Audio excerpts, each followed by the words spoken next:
તેથી ભગવાને તમને દીકરી આપી હોય તો દીકરીને ખૂબ પ્રેમ કરજો.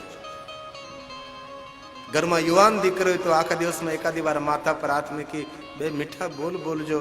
અને હું કહી શકું છું, બાપનો જો દીકરી પ્રત્યેનો સાચો પ્રેમ હોય ને તો દીકરીઓ ખોટી જગ્યાએ પ્રેમ શોધવા નહીં જાય. બાપનો જો હૃદયથી પ્રેમ હોય છે. તમારી દીકરી સાસરે હોય તો એક બે દિવસે ફોન કરતા રહેજો ને પૂછતા રહેજો. પણ દીકરીનો સ્વભાવ, દીકરી જો સાસરે હોય ને દુખી હોય તો બાપને કોઈ દી અણસાર ન આવવા દે કે હું દુખી છું. પિતા ફોન કરે તો પૂછે તો કે ના પિતાજી મેં મજામાં છું. નગર દુખી હોય, તકલીફો હોય તો પણ પિતાને દુઃખ થાય, તેથી બાપને પોતાના દુઃખની વાત ન કરે. એક સજ્જન બાપની દીકરી સાસરે સસરા પક્ષ વાળા કસાય જેવા બહુ દુઃખ આપે, બહુ દુઃખ આપે.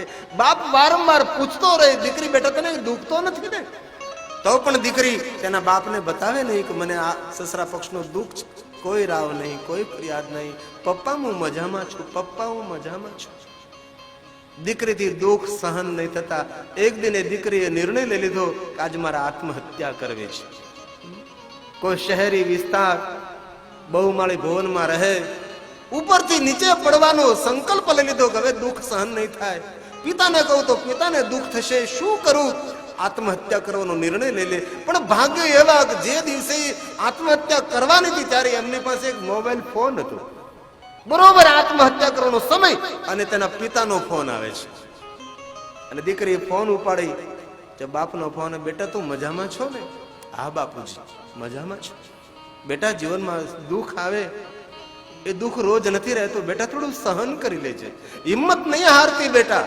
અને જે દીકરી આત્મહત્યા કરવા તૈયાર થયેલી, બાપના એક ફોનથી આત્મહત્યાનો વિચાર તેને ટાળી દીધો અને દીકરીએ જીવી લીધું છે.